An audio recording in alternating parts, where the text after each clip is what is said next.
Hi everyone, welcome to our revision resource video. My name's Daniel, I'm the education manager for the school. So some of the things I deal with are mainly around student experience and making sure you've got all the information you need to make the right academic decisions and to progress well in your course and to engage with the materials that your module supervisors provide with you. I'm here with my colleague John. Hi, yeah, I'm the Director of Education for CSEE. I try to maintain the smooth running, and as you can imagine, under the current circumstances, that's quite a challenge. Daniel, I've been taking a lot of emails from students, actually, and I'm sure you have, that are asking questions around about the examinations that are coming up. I wonder if, clearly we must have a resource. Could you direct me to that resource, please? Sure, yeah. So we've got a couple of things that we've been working on. So I'll just show you our Moodle page if I can deal with this newfangled technology. There we go. Cool. So this is called our remote learning and support resource. How do I find that, Daniel? So, I've just opened up my web browser or whatever. How do I find that resource? So the way I get to it is I go on to moodle.essex.ac.uk and then I just type in CSEE, and then the first page is the information for current students page. Now this is one of the sections off that, so this is section 9, and Okay. it's I just, would assume, I mean, Google's pretty good, isn't it? I would assume if I went CSEE remote learning and support resources, this page would also come up, wouldn't it? yes, yeah, it should do, and yeah, as long as you put, you Remote know, learning and support in there, you should get that okay. Yeah. yeah, CSEE Essex It's only for those Moodle. who are less familiar with Moodle. I mean, obviously, we've got our own Moodle entry point on Essex, and it's relatively easy to browse. But if you Yeah, can't find that, just Google CSEE remote learning and support. Yeah. yeah, absolutely. I mean, it's been included in a couple of emails so far, but we're just trying to Okay. sort of use it as a congregator for all of the information. Yeah, I think that's important, Daniel, because if I'm going to sort of take on the role of a pretend student here. I guess there's a lot of things coming out from the universities, a lot of things coming out from the department. And I think it would be fair to say that as a student with my student hat on, I'm getting a bit confused. Do you have Mm. any comments on that? Yeah, absolutely. So remote learning really, I mean, when this all began, I say all began in week 25, last week of the spring term, Mm. teaching was still going on. So we use this to facilitate some bits around academic support to continue that learning experience. So we've got a section here on academic support, talks about IT, talks about the library platforms that are available. So the Cambridge University Press, the e-learning suite, the EBSCO, and everything like that, how to use Zoom and webinars that your module supervisor might be using, and the academic support hotline. So our project worker CSE at essex.ac.uk inbox is a sort of triaging service for academic support queries. So if you're not sure who your personal tutor or your module supervisor is, or you can't find them on the module on the Outlook contact list, then yeah, absolutely, we can look them up here. So that was really before the Easter holidays. Now we're into Easter, we really come into this support resources because we know we're all gearing up for exams. So right at the top here, we've got a link to your personal exam timetable. Now that came out at the start of this week. That was Monday, wasn't it? Monday evening that was released, I recall. Yeah, Monday evening. And what that links to is, if I just open it up, no technical difficulties. Oh, there we go, no problem. Yeah, so these are my exams. If you might, actually, this will be a bit terrifying. If I do have any exams, I'll be really surprised, but we'll see. Oh, phew, there we go. Okay, well, looks like you've got away with it, Daniel. I have. But unfortunately, our students can't. There's Mm, one of the questions which we often take from students at the moment is, do I have to sit my exams under the current circumstances? mm. Yes, you do, because otherwise you don't meet the learning outcomes. So you need to engage with this process. Yes, absolutely. And with that as well, I mean, by not if you're unable to engage with the exams, you're also unable to engage with what the university is calling their no detriment policy. Mm. So in order to achieve that, the engagement with the exams is a crucial part of that as well. So it's in your best interests to. Yeah, we obviously need an outcome from the exams before we can apply no detriment. Otherwise, we're in a situation where an individual can't pass because they haven't met the learning outcomes in the first place. But there'll be more stuff come out on that. There's going to be an email later on today from the office, and there'll be an email from faculty as well explaining the finer details of that. Yeah, absolutely. And with the information around exams in and of themselves. So if we just have a quick look here, there we go. There he is. So this is our exams 2020 FAQ.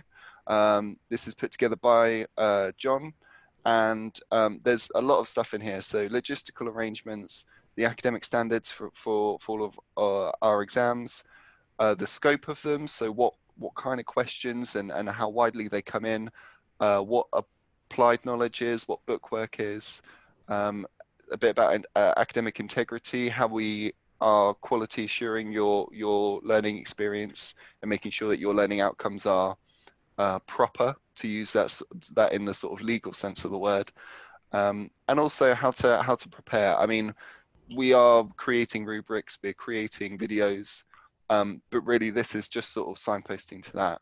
And again, that crucial point, always look out for emails from your Students First Coordinator 2020, who is Marie Scott. She's the school manager, and that will come out from cseda@essex.ac.uk.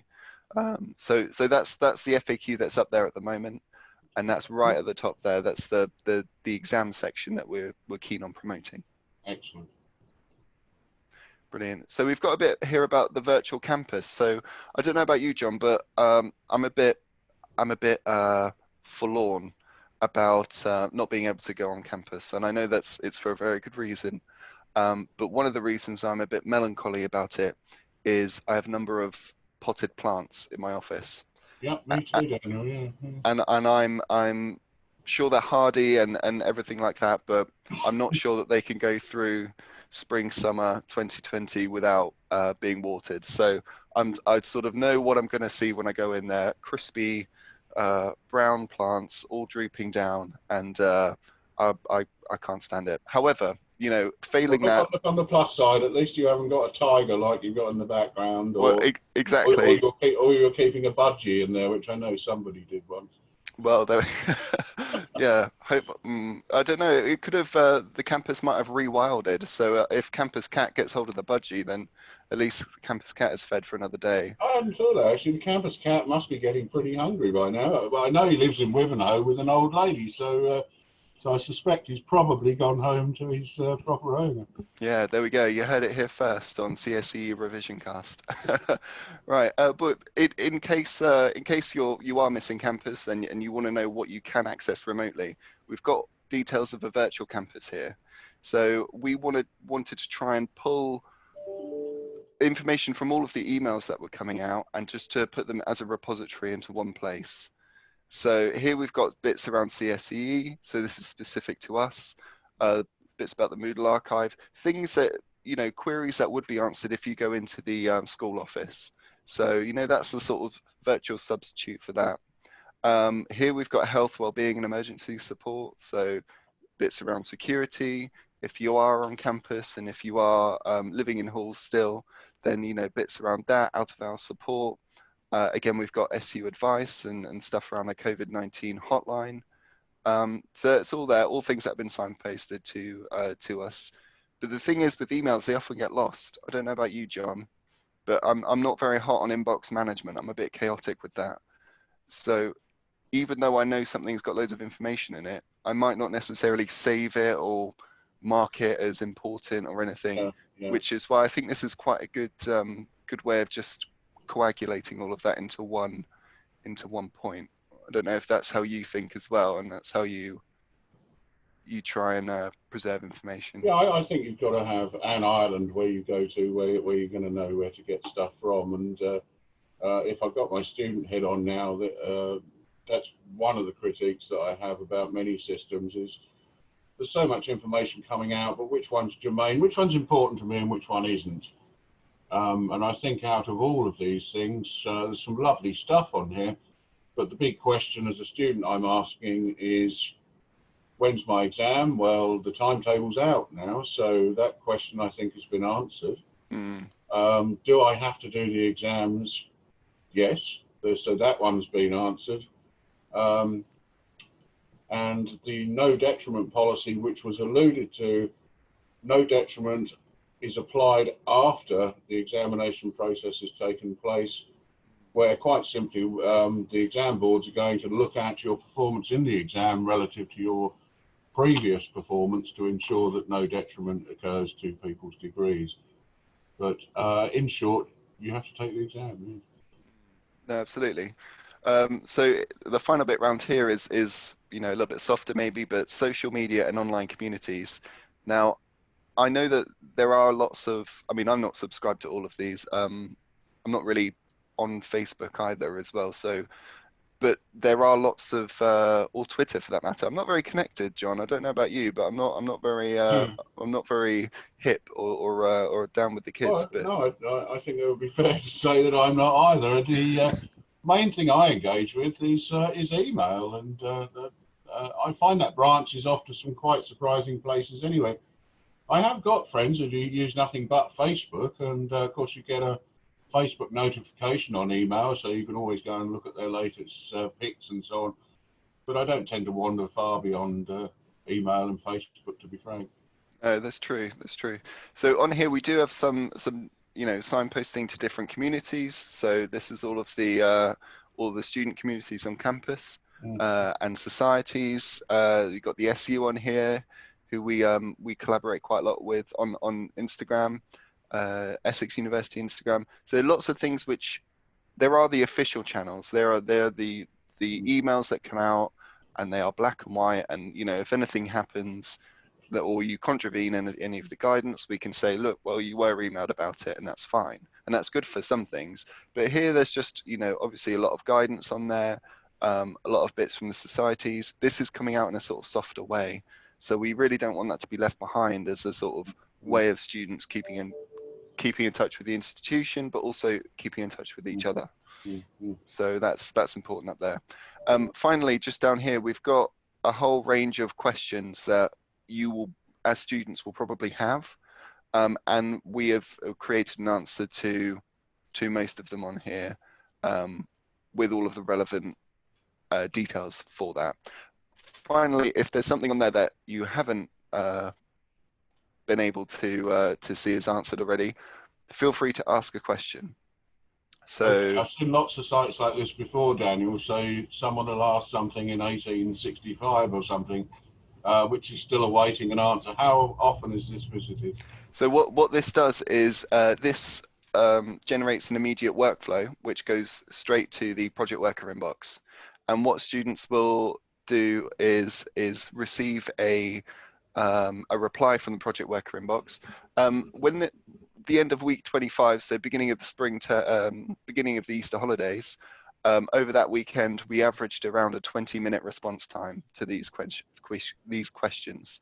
So I'm hoping to keep that up, certainly within working hours, but any point one of these comes in, normally it's something we're able to triage and get back quite quickly.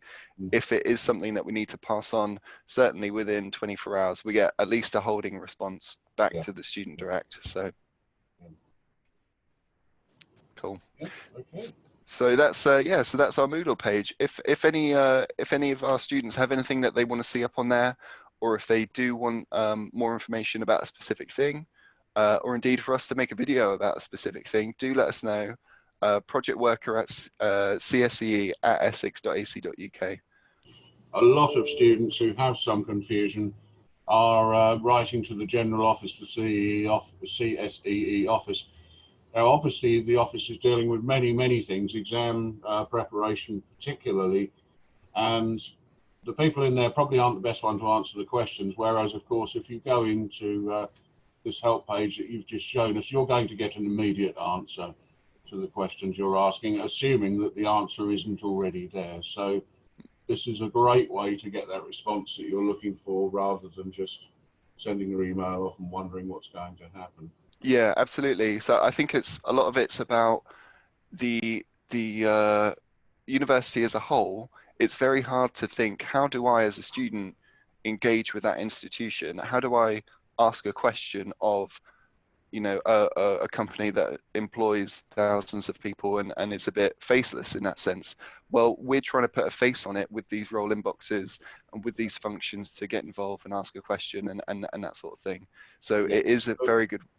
But with the best will in the world, the CSEE office itself isn't really set up to deal with these type of inquiries. It's us that's set up to deal with those. So if traffic could be generated through the two of us, then obviously we can get to those answers very quickly. And Yeah, absolutely. It does help if you know what you want to ask and who you should ask it of. So the school office is very much assessment based and coursework based, and yeah, they deal with the marking process yeah, and course administration. yeah, Whereas you and I deal with you know, education matters, student voice, and engagement stuff like this, like revision resources and yeah, support resources. So yeah, do try and think, oh, which one is it more to do with, that one or this one, and then try and make yeah, that call. indeed, indeed.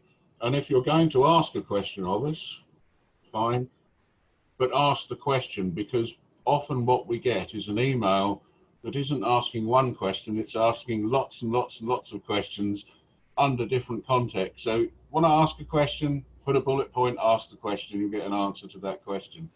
Then move on to the next question if you have another question, but don't sort of muddy them all together, because it gets rather difficult to answer that, because you have to make an assumption under what circumstance you're talking about that. So yeah, keep the questions one sentence, full stop, on to the next question if that's what you want to ask. And we'll do our best to answer it. Yeah, brilliant. Okay, cool. Well, I think that's sort of covers the Moodle resources that we've got for our students and how they can suggest how we enhance that for everyone and augment it, so that there's all of the information for all of the questions they're asking, which I'm sure there are lots of, but we've answered a lot of them, but I'm sure there are more to come. So please do send those in to us. Yeah, Um, indeed. Brilliant. All right. Well, thanks very much for sticking with us, and we'll see you next time. Thank Brilliant. you. Thanks.